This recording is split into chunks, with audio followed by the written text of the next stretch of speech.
Hello Nori ပါဒီနေ့ blog မှာထိုင်းနိုင်ငံရဲ့ဆက်သွယ်ပြောဆိုတဲ့ယဉ်ကျေးမှုတွေကမြန်မာနိုင်ငံနဲ့ဘာတွေကွာခြားမလဲ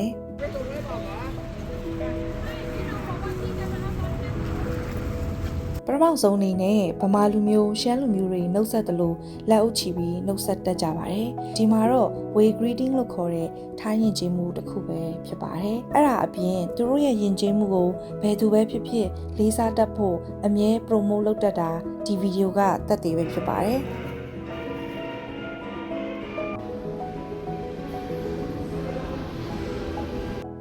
နောက်တစ်ချက်ကတော့မျက်နှာအနေထားပါဒီရောက်ကလေးကနိုရီသတိထားမိတာကတော့သူတို့ရဲ့အပြုံးပါပဲခုထိဘာဒိတ်ပင်နဲ့ပြုံးလဲဆိုတာခက်မှန်ရခက်ပါတယ်သူတို့အပြုံးတွေထဲကအဒိတ်ပင်ရှာတဲ့အခါနိုရီတွက်တော့ယူချင်စရာပါပဲဒါကတော့ခုထိစဉ်းစားချင်စရာတွေးချင်စရာတွေကတခုပဲပေါ့နော်အဓိကကတော့သူတို့ယဉ်ကျေးမှုမှာမျက်လုံးချင်းစုံပြီးစကားပြောတာပြန်ပြုံးပြတတ်ဖို့လိုပါတယ်နော်ထိုင်းမှာလည်းမြန်မာတွေလိုပဲလူကြီးတွေကိုအယိုသေးပေးတာဦးစားပေးတဲ့ယဉ်ကျေးမှုတွေကိုတွေ့ရပါတယ်။ကားစီးတဲ့အခါယထာစီးတဲ့အခါလေရင်ခွင်းမှာပဲဖြစ်ဖြစ် priority 6တွေတည်တံ့ထားရှိထားတာတကယ်လက်တွေ့မှာ respect ရှိတာကတော့လေးစားစရာတစ်ခုပဲပေါ့နော်။ Nori လေရင်စီးတဲ့အခါမှာလေရင်ချဲ့ဝင်တာကအစဖုံးကြီးတွေတက်ကြီးရွယ်အိုတွေကိုဝန်ဆောင်နဲ့မတန်ဆွမ်းတွေကိုဦးစားပေးအနေနဲ့အရင်ဆောင်ရွက်ပေးတာတွေကမျက်မြင်ကိုယ်တွေ့မလို့လေးစားစရာတစ်ခုပါပဲရှင်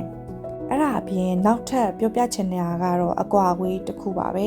ဘလို့ပဲဖြစ်ဖြစ်စကားပြောရင်နီးနီးကက်ကက်ပြောတာမျိုးမဟုတ်ပဲ space တစ်ခုရှိဖို့လိုပါတယ်အဲ့ဒါအပြင်သူတို့နဲ့မျက်လုံးချင်းစုံပြီး communicate လုပ်တာ culture တစ်ခုဖြစ်တဲ့အတွက်တို့မြန်မာတွေနဲ့တော့နည်းနည်းကွာဟနေပြန်ရောပေါ့နော်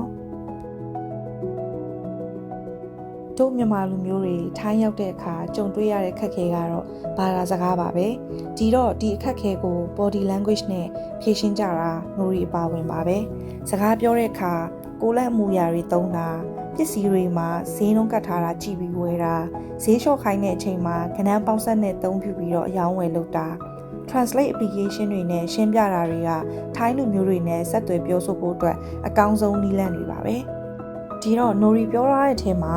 ရှောင်ရမယ့်အချက်တွေမပါသေးရမလို့ထပ်ပြီးတော့ဒီဗီဒီယိုမှာပြောပြပေးသွားပါမယ်။အဲ့ဒါကတော့သူများကောင်းကိုကိုင်းတာခြေထောက်နဲ့ညွန်ပြတာခြေထောက်နဲ့ပစ္စည်းတွေယူခိုင်းတာတွေလုံးဝမလုပ်မိဖို့လိုပါတယ်။ဒီအချက်တွေကတော့မြန်မာယဉ်ကျေးမှုမှာလည်းထပ်တူရှိတာမို့ဒီလောက်ပဲမျှဝေလိုက်ပါတယ်ရှင်။ထိုင်းကိုအလဲလာမယ် business လုပ်မယ်ဆိုရင်ထိုင်းနိုင်ငံရဲ့ cross culture communication ကိုသိထားဖို့လိုအပ်တယ်လို့ခုလဲတစ်စိတ်တစ်ပိုင်းလေ့လာပြီးလောက်ပြီလို့မျှော်လင့်ပါတယ်